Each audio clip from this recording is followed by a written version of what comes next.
My team averages finishing 3 items per sprint. Does that sound about right? I was asked this question in a class, and before I could answer, another participant yelled out, "Only 3 items? My team does 80." He wasn't bragging, he was just shocked at the discrepancy. Well, which is better, 3 items or 80 per sprint? Hi, I'm Mike Cohn, and I'm the author of 3 best-selling books on Agile and Scrum. I help teams succeed with Agile, and success comes a lot easier if you target doing the right number of items in a sprint. Fortunately, teams aren't restricted to doing only 3 or 80 items in a sprint. Somewhere in the big gap between those will be a better answer. And in this video, I'll give you a very specific number of items your team should target. But let's start with a couple of reasons why doing 3 product backlog items per sprint is too few. First, if you follow a no partial credit rule for velocity, as I recommend, a team doing so few items will have a highly variable velocity. If the team narrowly misses finishing 1 of 3 items, velocity will be a lot lower. The impact of missing 1 of 3 items is a lot greater than missing 1 out of 80 items. And in the next sprint, if the team gets a little lucky, they may finish their usual 3 items and the little bit of work left remaining on that unfinished item from the prior sprint. Velocity then in that sprint will be much higher. Targeting very few items per sprint tends to make velocity highly variable.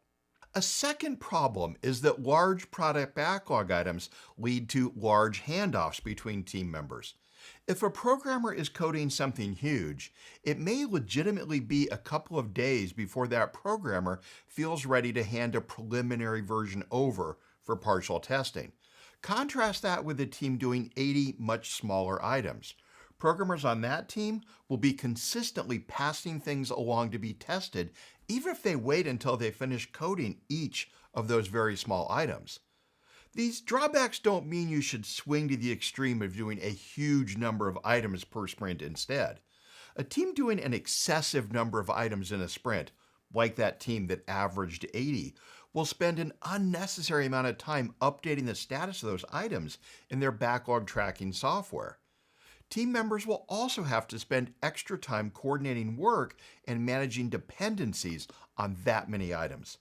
Think about how many dependencies could exist among 80 product backlog items. Contrast that with the number of possible dependencies among only 3 items. So if 3 is wrong and 80 is wrong, what's the right number of items to bring into a sprint? A while back, I decided I wanted to know an answer to this that wasn't based merely on my opinion. So I surveyed teams I thought were doing well. I asked them how many items they finished per sprint, how many people were on the team, and how long their sprints were. To avoid the data being skewed by teams that did 80 or 3 items, I looked at median values. I learned that successful teams were targeting around 2 items per person per sprint. I need to be clear that this doesn't mean each team member grabbed 2 product backlog items and worked on those in isolation so that you have your 2 and I have my 2. No, it just means that the number of items a team delivers in a sprint is a function of team size, which is what we'd expect.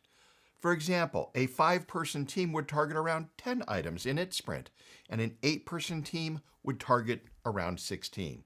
An interesting finding was that doing about 2 items per person was roughly consistent for all sprint lengths from 1 to 4 weeks. In other words, teams running longer sprints brought in bigger backlog items rather than doing more items per person. So, how many items should your team target? First, if you're successfully finishing most work in most sprints, don't change anything. If not, though, you should consider targeting 2 to 3 items per person each sprint. I'm saying 2 to 3 because I'd rather err on the side of you doing slightly smaller items. And if you aim for 3, you'll likely still hit the right target range when the team misses an item or 2 in a sprint. How many items per person does your team complete each sprint, and how long are your sprints? Please share your answers in the comments. If this video has been useful, click the like button. And if you're new to this channel, click subscribe so you don't miss out on future tips to help you succeed with Agile. Thank you for watching, and I'll see you next time.